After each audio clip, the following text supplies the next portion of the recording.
Good afternoon. Welcome to today's symposium. Our speaker today began his academic career with undergraduate studies in the discipline of chemical engineering at the University of West Indies, Trinidad and Tobago, followed by simultaneous graduate studies in food science and business administration at the University of Massachusetts. Another master's degree in international agriculture development was obtained from the University of California, Davis, which was then completed by a doctorate degree in food and resource economics from the University of Florida. His professional career was primarily within the Caribbean community, but also diverged to countries in the following regions: Africa, Asia, South America, North America, Europe, Australia, and Oceania. Please help me welcome Dr. Ronald Gordon, who will speak on the nexus between agriculture production and food and income security. Thank you very much. Thank you, Ebenezer, for that introduction and welcome. I will now share my screen with the group.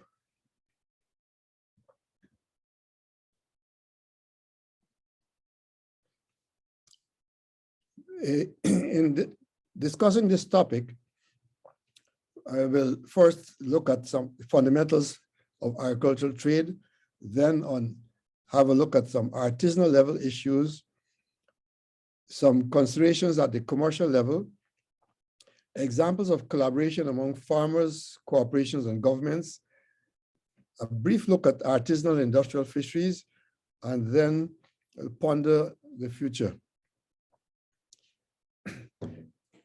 Good agricultural practices are the underpinning of agricultural production and are critical to agricultural trade. They envelop producing whatever crop one is producing in such a way that you adhere to established food safety practices that are globally recognized. Part of this deals with the management of pests and diseases, either through the use of agrochemicals or perhaps through using crops or pests that, let me get back. Just a minute, please. Come on.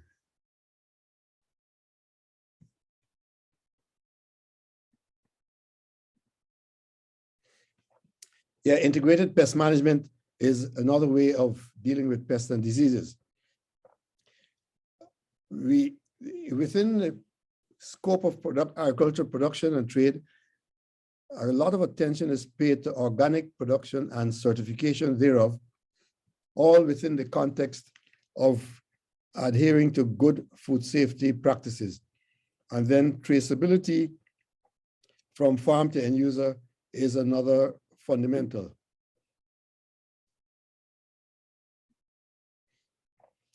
The next few slides, we will just look at some of the agricultural producers within the Caribbean. This here shows a female farmer who is renowned for empowering small farmers. She does a lot to engage small farmers and train them in appropriate practices. Here is a cocoa farmer in Grenada. Most of the farmers in the Caribbean have small plots, about an acre, between 1 and 2 hectares. And cocoa is one of the major crops in Grenada. It's a very fine quality cocoa that is sought after by global producers of chocolate. This shows root crops being harvested. This crop is sweet potato, but in the Caribbean, other root crops that are grown are taro or dasheen, as well as edos. This is a typical Caribbean farmer who is taking a breather following his tilling of the crops.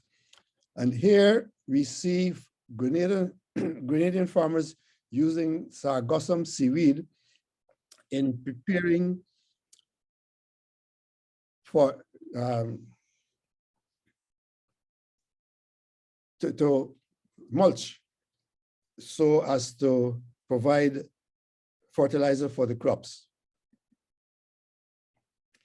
A critical element of the whole agricultural production cycle is traceability. This slide shows information that pertains to traceability.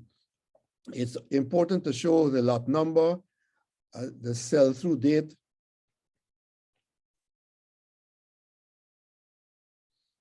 what the name of the product. The issue with traceability is that one should be able to trace the product back to the farmer and all the way to the end user.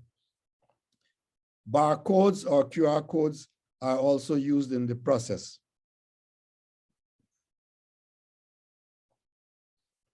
Now, at the farmer level, there are a number of production challenges.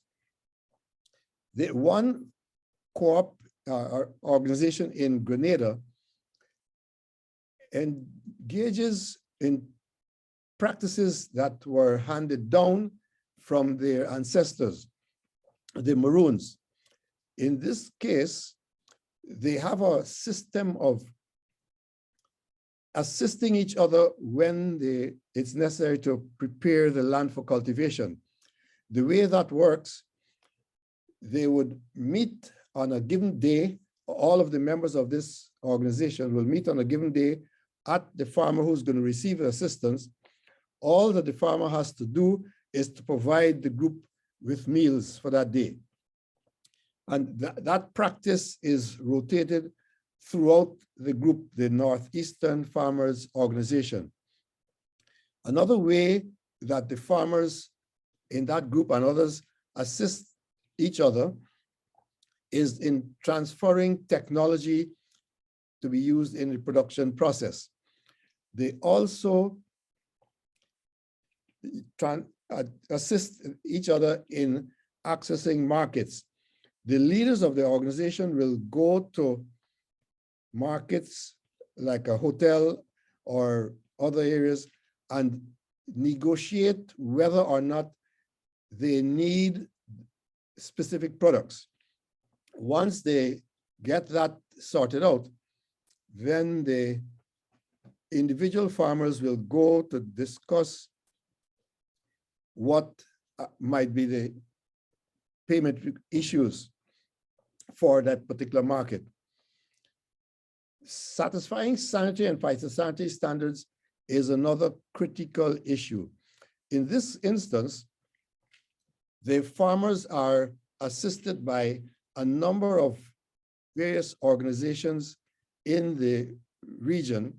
One of them is the International Institute for Cooperation in Agriculture, ICA, or the Food and Agriculture Organization of the United Nations, FAO, or the Pan American Health Organization, PAHO. PAHO's work is primarily with livestock, whereas ICA and FAO can work with a wider variety of crops.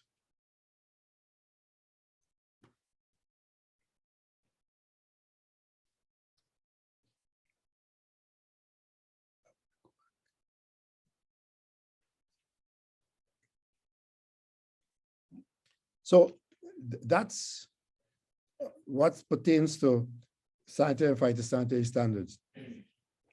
Now, with respect to commercial level considerations, I want to draw attention to the palm fruit industry in Chile.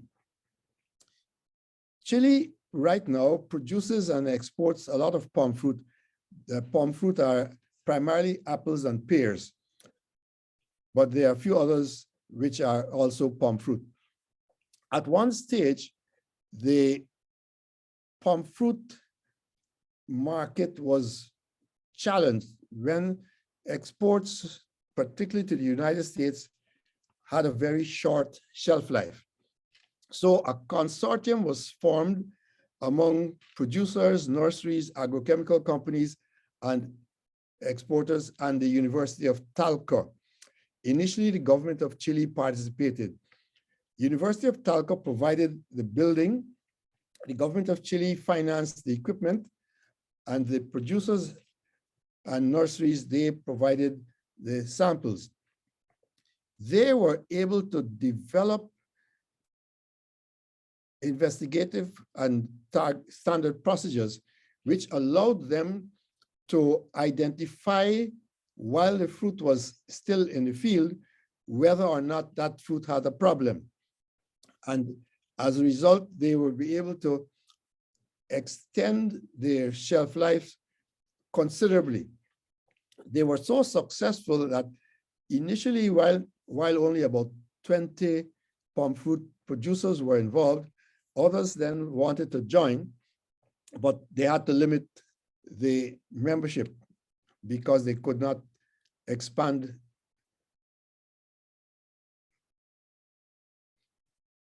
They could not expand anymore.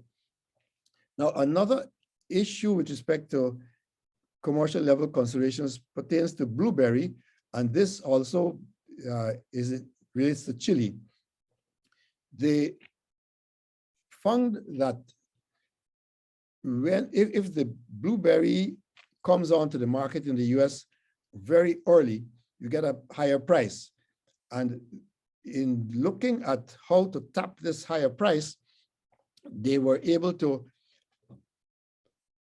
provide irrigation and other techniques to bring the blueberry production up early when the market opened.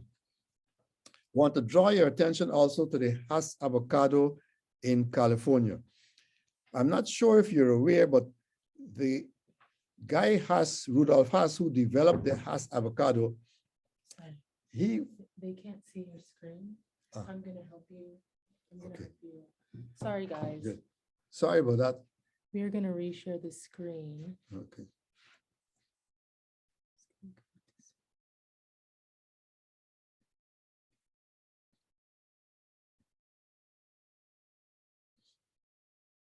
Can you guys see his presentation? Can you see the screen now? If you could give the thumbs up. Okay, cool. Thank you.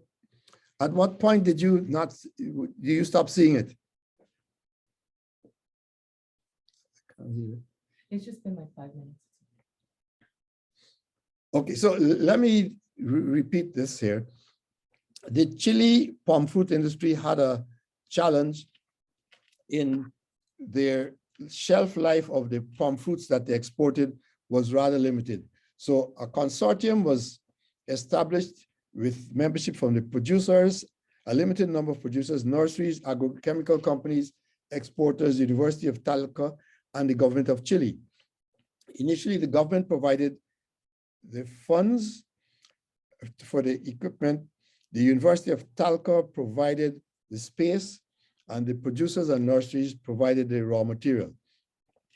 The work that this consortium did, through the work that they did, they were able to establish a very extended shelf life for the palm fruit. They were also able to identify markers which, when applied to the fruit in the orchard, they would be able to know that this fruit should not be marketed because of a particular problem. With respect to blueberry in Chile, they determined that the earlier the blueberry gets onto the market, the higher the price they will receive.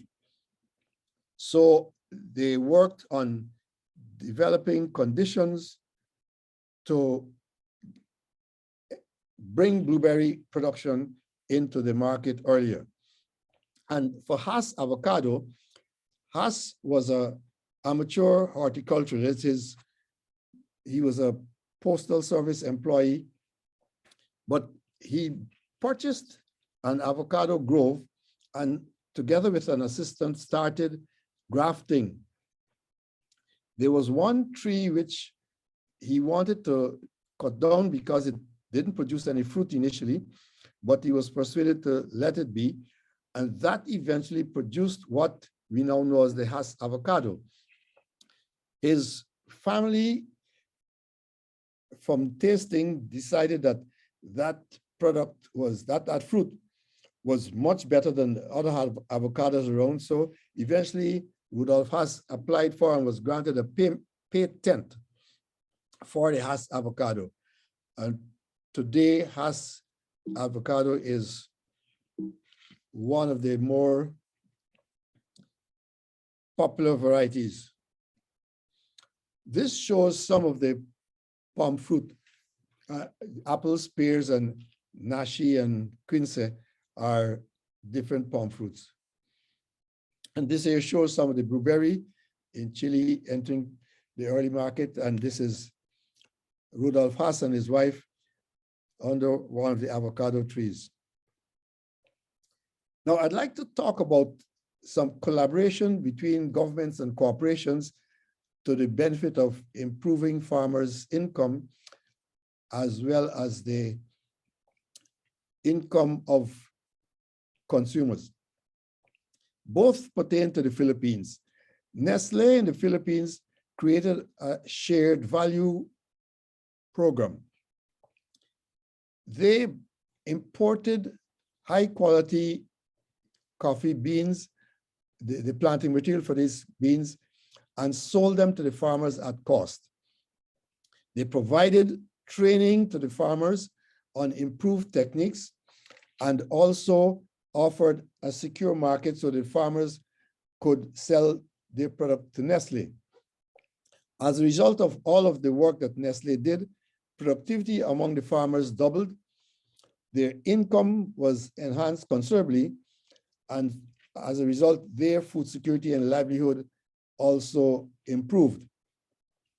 Another Philippine example is that of the Jollibee Foods Corporation. JFC is something like Kentucky Fried. They started a school feeding program targeting students who are at risk of dropping out of school because of them being nutrition deficient. They trained farmers to meet the quality standards required by the school feeding program. And so the farmers were able to supply the program with produce at the appropriate standard. JFC also was able to purchase from the farmers. The farmers' income increased, the students improved their nutrition, and their food security was improved.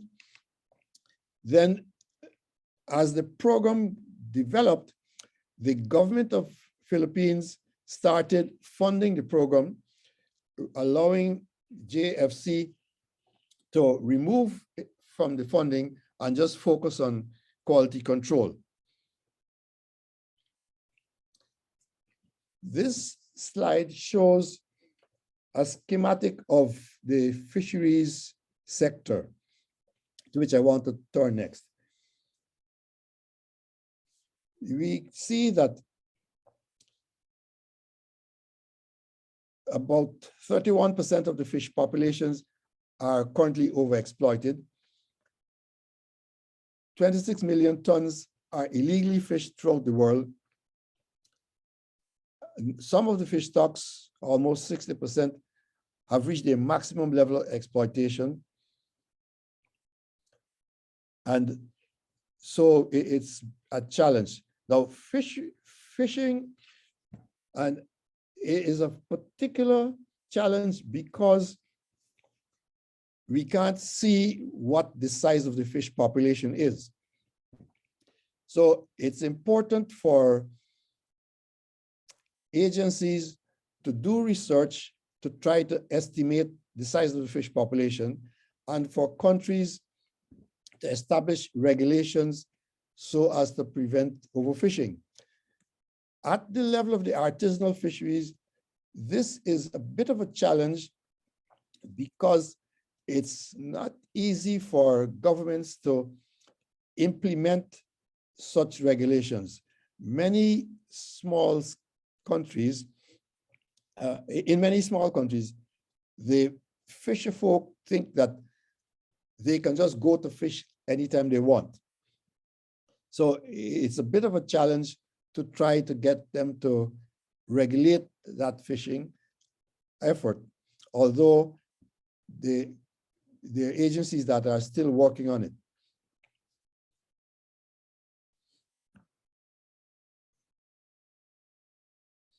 A number of the world's fisheries are not reported to the United Nations, so the information on this is not up to date. In order to avoid depletion of the fish stocks through overfishing, in small countries, groups of fishermen are formed into cooperatives, and through those groups, they are trained to understand and appreciate issues pertaining to the fish stock, to keep logs of their catch so that they can implement self-management issues or arrangements. The Caribbean Regional Fisheries Mechanism is one of the agencies that has been established within the Caribbean to provide advice and assistance and guidance to fisher folk and governments in the area. Another role of the Caribbean Fisheries Mechanism is to advocate for Caribbean fishermen in international fora, because there's some seafood stocks, such as the lobster, that are considered endangered. In the Caribbean, lobster is one of those specialized fisheries that is harvested, but the lobster that is harvested in the Caribbean is not the species within the endangered group. So on occasions, the CRFM has had to make representation to the international fora so that the Caribbean countries are not prevented from exporting the lobster.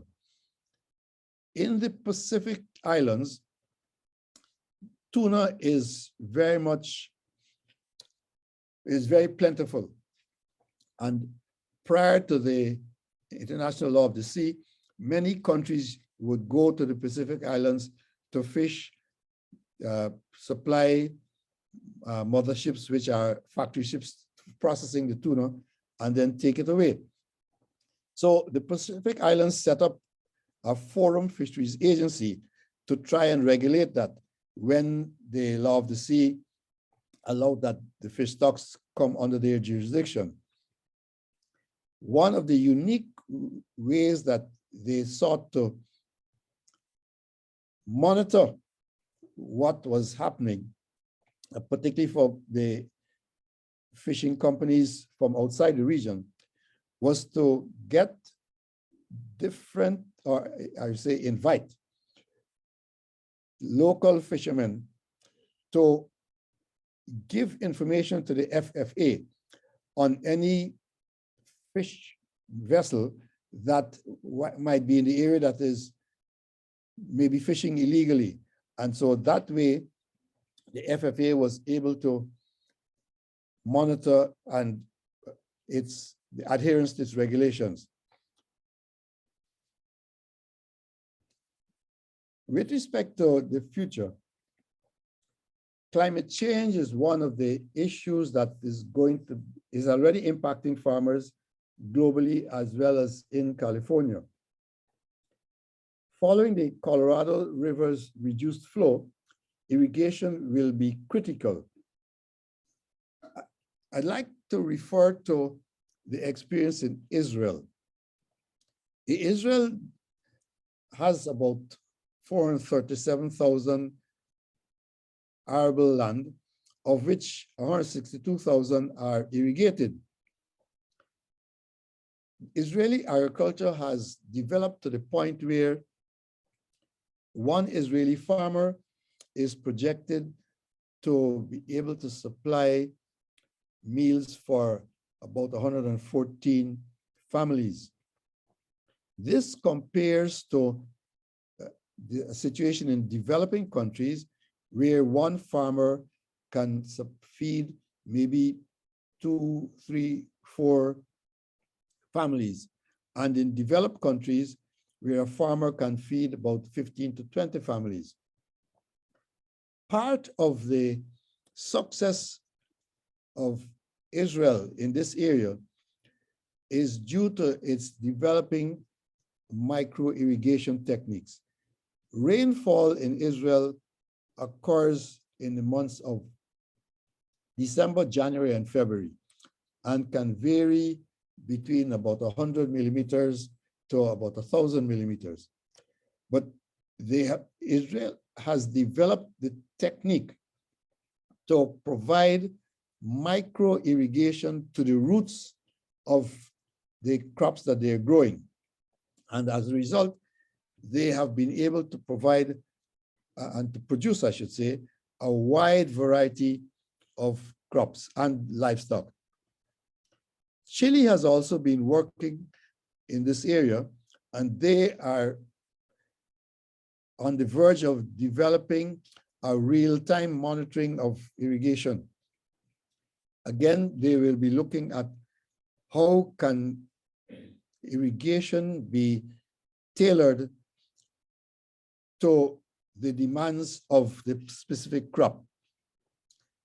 It seems to me that this is an area that countries in the West Coast, including California, may have to address because of the reduced flow in the Colorado River. Now, with respect to the CBSR, it might be possible for the CBSR to partner with some of the agricultural enterprises in Santa Barbara in order to refine their work or what they're doing. The Center for Urban Agriculture at Fairview Gardens has recently decided that they would need to reconfigure their model, their production model. And so this may be an opportunity for the CBSR to work with an agricultural agency or group in the Santa Barbara area. Again, this would be looking to support indigenous knowledge. Thank you. That's the end of my presentation, and I welcome your comments. First of all, I'd like to thank you, Dr. Gordon, for actually presenting this really important information about what's happening globally around, agricultural problems and challenges that we face. So I want to just thank you personally for that, and welcome everyone. And I appreciate you coming to this talk. And he's now opened it up for questions. Please feel free to turn on your cameras and raise your hand. This is pretty much an open space. There's no formal order other than just raising your hand if you have questions about what Dr. Gordon has talked about. But I also think that if you have some comments as well, we would appreciate it on ways in which the Center for Black Studies or the UC Santa Barbara University community can actually work with agricultural communities here, particularly since, we do have an ocean, but we also have a lot of agricultural around us. And even though we don't have an agricultural school, we have an environmental science school. And I think that these are things that we can think about. So any ideas are welcome. Thank you.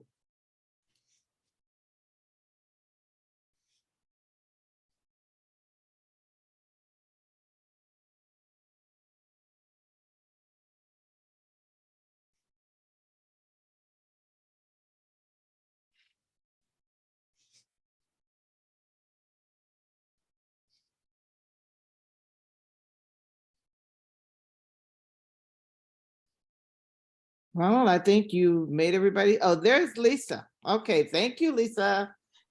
Go ahead. Hi.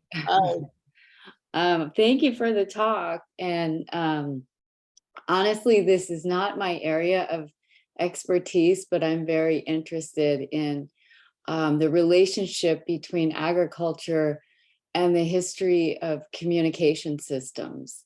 Because I've done a little bit of field work in Zambia and Tanzania. And what we found there is, that the people that had the resources to move signals and data out into rural communities were those that were farming, that were growing their crops and selling them. And I know your talk wasn't really focused on that, but I'm wondering if in your research you've found any kind of cross-sector relationships like that between agriculture and the power to communicate, because a lot of farmers need access to radio and mobile phones in order to determine the weather, to determine the prices of crops, to share information with their community. So I was just kind of putting that out there for your consideration. Thanks again for the talk. Thank you for your observation. Yes, farmers are a vehicle for communicating with either within the farming community or within the community in which they live. And this is something that obtains to some extent in the Caribbean, and it could be, and elsewhere also, but it could be utilized for even a wider swath of communications. So because farmers are social creatures, and as a result, it would be easy relatively to engage them in getting a particular message out to the community.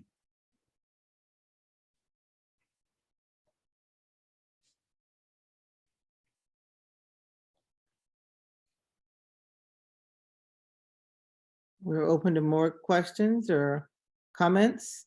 I'll just interject for a second here. I mean, I know that, Dr. Larnio introduced you, and I know some of his work is in healthcare. I would definitely be interested in knowing the relationship between agriculture, farming, and perhaps health, because that's another issue. We have to think about things, I think, more from a holistic approach, or holistically thinking about it, the relationship between what happens in the farming industry, as well as other agricultural industry, the fisheries, and then what happens in the influence of that on health in local communities. Because we know that there's a lot of things that happen within agriculture that actually has an effect, a negative effect upon people's health. So that's something I know that is talked a lot about within health, and maybe, at some point, Dr. Larnio can actually make a comment about that, because I know that these are some of the issues, and I'm not sure if there's been any type of evidence that's actually tied pesticides to, Alzheimer's or some other form of dementia or something like that. So I think those things are rather important to even think about. And it was just a stream of consciousness. But I wanted to ask Katie Katie Maynard, if she would like to say something. Well, just thank you so much for this talk. I really appreciated getting to learn from you today. I was really excited, Sharon, about some of what you added afterwards too, about how do we connect to our local community? So my name is Katie Maynard. I'm Director of Campus Sustainability here at UCSB.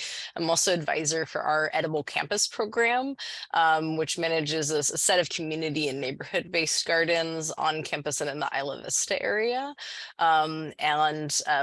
We've also historically done a lot of work with the Santa Barbara County Food Action Network, and been thinking about some regional issues around this as well. And I just want to go, yes, but then also really think more about what that looks like. We've done some things recently. We've been working with the Black Women's Health Collaborative on campus, which is a UCSB student organization out of associate students, and recently started a new community garden at St. Michael's Community Church.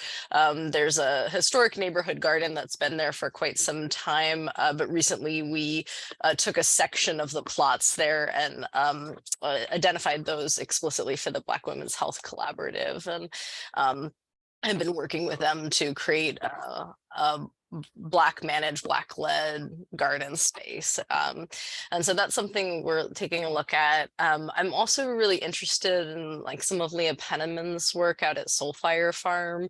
And she's been doing a lot of great work helping to support the Black community and being able to have, be able to garden, be able to farm and to become farmers, and thinking about some of that leadership development piece. And that's really exciting work, and I think really something that there's not a lot of here in Santa Barbara County, and not a lot of work being done in really investing in young Black farmers. And so that's something that I was thinking about, and we'd love to be a partner in something like that. So those are some of the things that are in my mind, and I apologize that I don't have a more specific question right now, but just to say that I'm very thankful for this space and thankful for some of the ideas that are coming up here.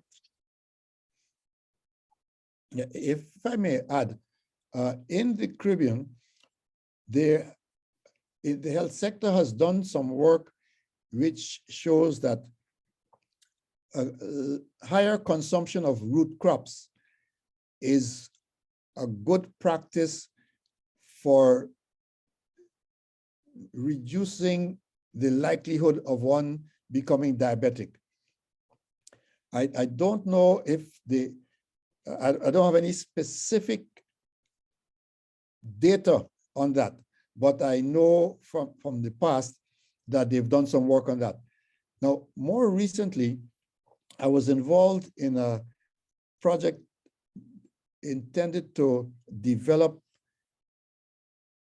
policies for the improved marketing of milk in Rwanda.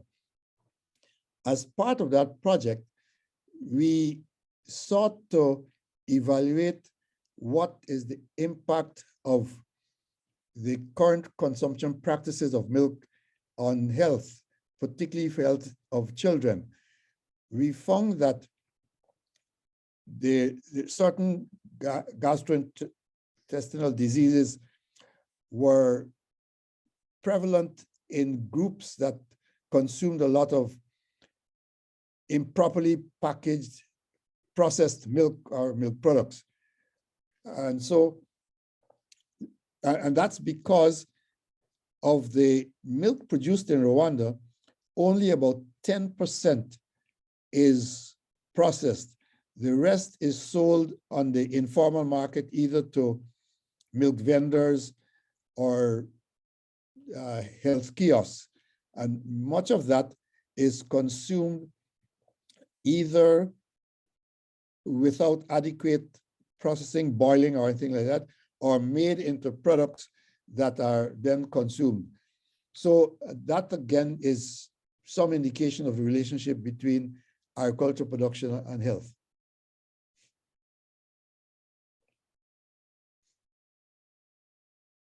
Thank you for that connection. And thank you, Katie. And I think we do need to figure out a way that we can work together. Dr. Gordon and I had a conversation before the presentation about possibly some ways that we can have some type of partnership collaboration with the work that he's doing and what's happening here, as you mentioned, in the Santa Barbara area. And I saw that Tracy just put a comment in there about the lemon and avocado groves here. I think there's lots of things that we can look at and effects on the different local communities around Santa Barbara. Despite the fact that we don't have an agricultural school, we do have environmental science here, which we're talking about environmental issues, right? Connected to more social issues. And that's again, I look at things more holistically because it doesn't stop right at one discipline. Any experience that we have is an experience where we're all living on Earth in a particular way. right? And using the resources or developing the resources, and no matter what it is, and there's always a connection. So I don't see that we have to stop at a single discipline to try to address some of these. These are big issues, right? And food consumption and agriculture is a huge business, even to the point of, what we use in the United States, the GMOs, right? Or what's happening in our oceans in terms of the contamination of fish and the things that we're consuming that affects our health. So we have a lot, and there's many, many things that we can do to try to address some of these issues. And that requires cross-disciplinary, cross-affinity groups, collaborations. Something to me that we don't do enough of, and I would definitely like to see much more of that happening. But any other comments from any other members in the audience? I'm sure it sparked something in you, because it definitely sparked it in me, because this is all the stream of consciousness. It was not prepared. So I would love to hear from others that are actually in the meeting. And I'm pushing Dr. Larnio a little bit to say something too. Don't be shy here. This is a place that we can all talk. Okay, Michael Friedman, thank you so much, Michael. Thank you.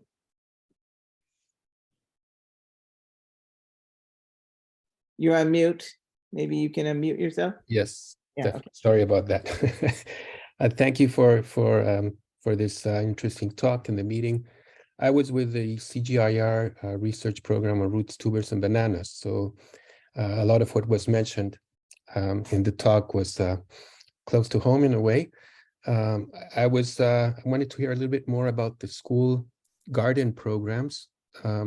We had some big program in Uganda putting in sweet potato, orange flesh sweet potato into the school gardens, because that would provide would deal with the lack of vitamin A in these children that suffer from deficiencies.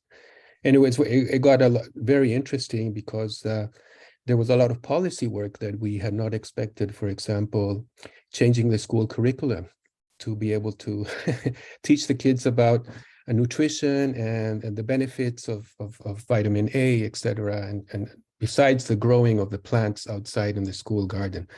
So I saw that you had mentioned in the talk, one of the case studies was about school gardens, I think. So if a bit more detail. And then you had mentioned with Israel, there's a binational grant that's called BARD, has to do with agricultural research, but from all aspects. And there's very great opportunities there to collaborate with excellent research, not only in irrigation, but many also environmental factors of agriculture with Israeli institutes. So something to keep in mind. I just wanted to put that out there. Thank you.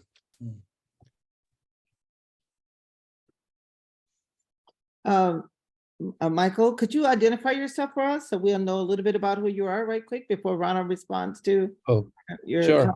And Sorry.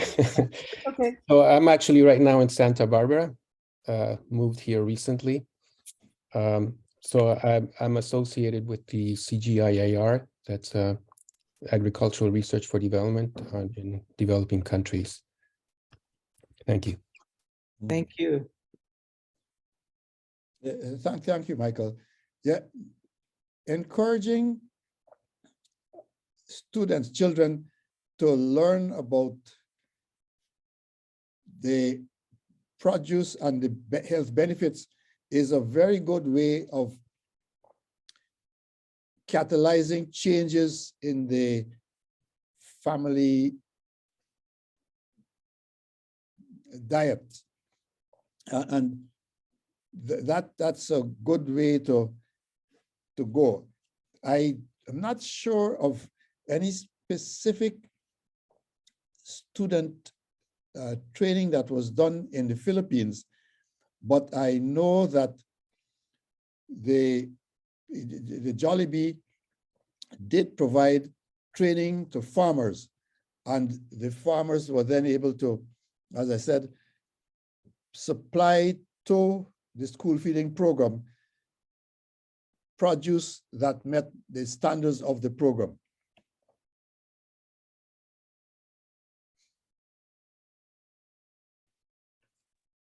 I just want to mention, thank you, Ronald. I remember some years ago, I had a conversation with Robert Mahaffey. He's actually the executive director for rural schools. And he mentioned to me a project that was happening, I believe it was in East St. Louis, where they had food deserts. It was a food desert there. And the school, what the school did, they actually started developing their own crops. And then the kids were part of the planting, the harvesting, and they would sell it. They ended up creating a store. So it became self-sufficient. And this was probably at least, I don't know, at least 15 years ago. I'm not sure what's happening now in the schools, but I know that that's another connection that we could probably try to collaborate with or just try to speak with Robert Mahaffey on what's happening in schools around in these rural communities and what they're doing around, and particularly places where there are food deserts, because we have a lot of food deserts in many parts of the city as well as in rural areas. So that might be something that we think about doing as well. Okay, thank you. Let's see, Dr. Lanyo. Thanks for the opportunity. Yeah, so I mean, thanks for the presentation, Dr. Gordon. Research has seen, I mean, the relationship between agriculture and then health. I mean, Sharon was speaking earlier about dementia or Alzheimer's and then agrochemicals. And so my question has to do with, whilst we try to make sure that we increase that level of collaboration between indigenous knowledge and academia, how do we make sure that we are able to put the quality of life of the indigenous people at the forefront? So that whilst we are making sure that we want to learn the best practices, farming practices, learn about the best procedures from them, how do we make sure that we are able to institute measures? For instance, you spoke earlier about making sure that the food they churn out is correct, is good.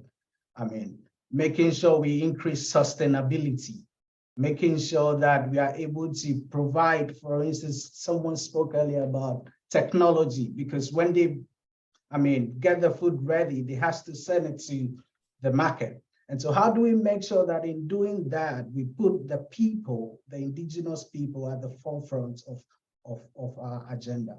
Thank you.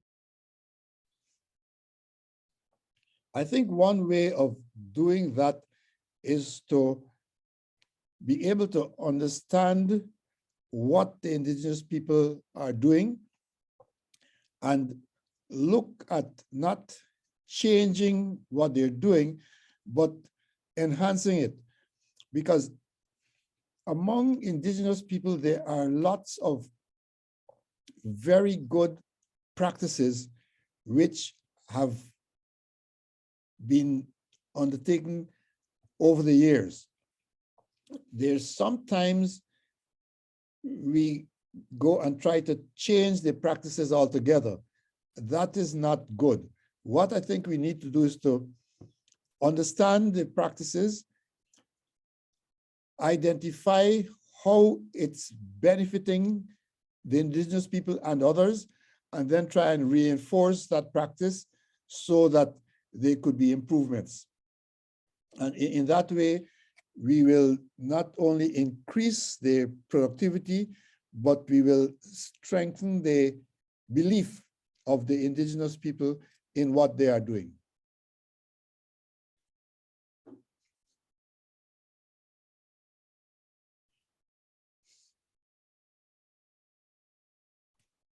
Thank you very much. Are there any other comments, questions, ideas? These are a set of big problems that I think we all have to think about. And I would love to hear from others that are here in the presentation. Has it had an effect on how you're thinking about your work, as Michael mentioned, and as Katie mentioned, and Lisa talked about, the ways in which they connected what Dr. Gordon was saying to some of their own work. And I'm just wondering, is there someone else that can think about ways in which it connects to some of the things that's happening locally, or even to their research or work in a way? And anyone's open to answer that question.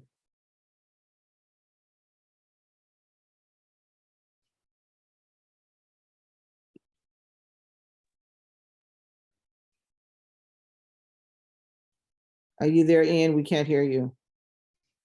Are you able to hear me? Yeah, now, is it Elon? Yes. Okay, would you please introduce yourself and then, Yes, yes. sure.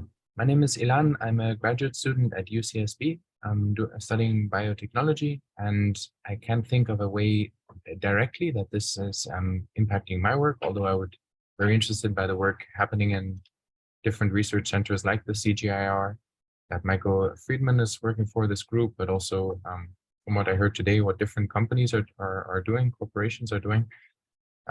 One example that I learned about on Monday was about restoration of systems through agriculture. So it was a talk from a researcher in South Africa who was talking about teaching some agricultural practices from indigenous people to people that are caring for national parks, so that when they restore a certain area by introducing a, for example, a new species of an animal to that area, they also put a great consideration into the native, so the native tribes that will be living in those national parks and obviously are affected by those species that might be reintroduced. So they were talking a lot about actually teaching that at a high school, but also at a university level, how to best integrate native agricultural practices with the reintroduction of wild species, and kind of targeting the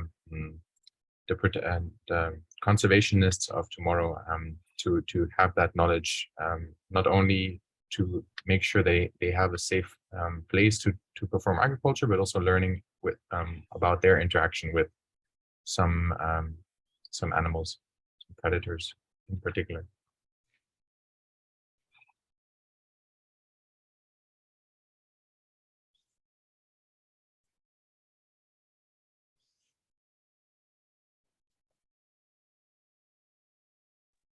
Ronald, are you going to comment on what Elon said?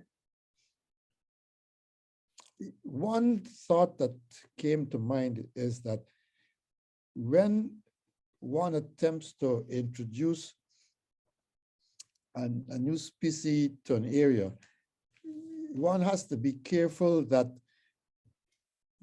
the introduced species does not become invasive and ultimately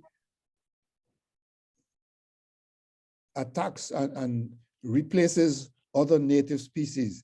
So it's an issue that has to be given very careful consideration. It would be better to try and look for native species that are currently growing and see how best those could be enhanced, as opposed to looking to introduce a new species, whether that it's a plant or an animal. Once it's new to the area, it could become invasive. Initially, it might address one aspect of what one wants to do, but then later on it becomes a problem. An example of this is in the Florida Everglades. There currently are plethora of Burmese pythons, to the point where the government is offering a bounty for the capture of these pythons. But they're all over the place.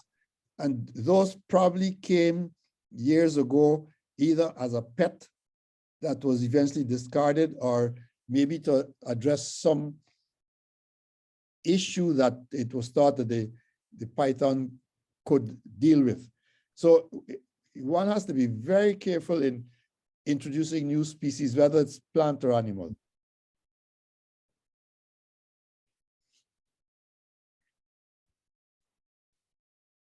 Dr. Gordon, for replying to my question and yes, I think in that example, it was focusing more on reintroducing species that had previously been living in those national parks, but had no longer been were endangered. And so trying those efforts, but also maybe playing from what Mr. Larnio was talking about, using indigenous knowledge. So when doing such a reintroduction, how to use native knowledge and integrate that into that effort, as opposed to coming from an outside with perhaps knowledge of science, of certain species that would work well for purely environmental purposes, and using that knowledge, and instead using that knowledge from native tribes that have lived on those lands for a long time, that remember other species, and yeah, working together to make that interaction work well from the start.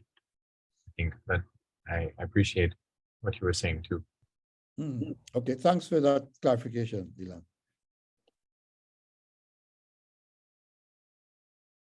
I have a question about that, Elon, just for my own clarification. Would they be importing the species, since the species were endangered? That means at some point that the species were in captivity, and then they had to, again, engage them in reproduction, and then bringing them back to the community. And what are some of the possible changes that could have occurred in the species in the process that may be different from the original species that were in that area, because they've been taken out of their environment, right? And reintroduced to a new environment and then brought back, because the so-called new environment then becomes their natural environment. And then they're having to be reintroduced back to the old environment. And maybe there's some behaviors that's changed that were not there before. And so the indigenous group has knowledge that previously focused on the behaviors that were there before, but not necessarily new behaviors that may have picked up in the new environment. Yeah, that makes a lot of sense. I think in this example, it was mainly relating to disease. So a certain species of a wild dog that was affected by a certain virus. And so they were trying to not only take those animals in and to vaccinate them, but then also introduce them, once they had were able to do this on a small scale, local scale, reintroduce them to other areas that had been affected by the same issues. I think it was not so much in captivity, but more precautionary measure, and then seeing areas that had previously or a couple of generations ago had these animals and reintroducing them there. But they didn't go in too much about certain behavioral changes. I know that that's a big topic as well, when keeping animals in captivity for a while in an effort to reintroduce them, that can have detrimental effects on their ability to survive in that setting. Yeah, I'm not sure. Yes, and then there's also an ethic behind that as well, right? And I know we don't often think about those things, but even the vaccinations and the technologies that we use with vaccinations on our bodies, on our plants, again, it's like using pesticides on plants, because you're modifying their DNA to some extent. So I just wonder even though we're fixing one problem, but it can actually create a new problem, right? Especially depending on the reason for the species being endangered. I think that can really make a difference, whether it was endangerment that was caused by humans or just naturally, right? Like disease, like you mentioned. So, I mean, all of these things are really interesting. And again, I'm nowhere near have knowledge, but I think about things, and I'm thinking about what does that mean to reintroduce a species, whether it's plant or animal, back into an environment after it has been genetically modified.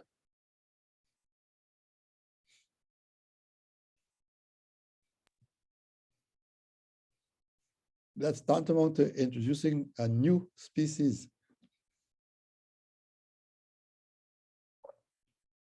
Well, I think, I'm not sure, I think is our talk coming to a close? It's 3:00. And is there final words, Dr. Gordon, or is there any other comments from the audience? Because I want to respect people's time. And, it's all of this stuff is so important. Things that Katie mentioned, you, Elon, Michael, I don't know if you wanted to respond to to Elon, because he mentioned something about the company that you work for around some of these issues as well. Just very briefly, there's a very interesting area of research. It's called in situ conservation, where indigenous communities maintain their crops, the diversity of their crops, and actually these varieties that are disappearing because of the modernization of agriculture. These many varieties are much better adapted to the areas where they're grown. So it's a very interesting area of research, because these communities, how do you pay for that? And so we have programs, through the government, etc., to try and see how do you maintain these communities to conserve it, because it takes time and effort and land and labor, and so it's also a very interesting area of research with a lot of social science involved. Just wanted to mention that, because it has to do with not reintroducing, but conserving what's there and preventing from it getting lost. Thank you. Thank you so much. Final comments, words of advice, words of wisdom, thoughts? One final comment. I neglected to put my contact details up in the presentation, but I leave them with the CBSR, and so that if any of you wish to get in touch with me, you could send me an email. Okay, well, thank you so much. Thank you, Dr. Gordon, for coming. Thank you, everyone, for spending time with us this Friday afternoon. And I appreciate everything that's been said. And we have Dr. Day, who says, thanks for the talk. Inspires many ideas about getting students involved in community and environment through traditional agriculture. Again, thank you and have a wonderful weekend. Okay, thank you. Bye. Thank you. Bye.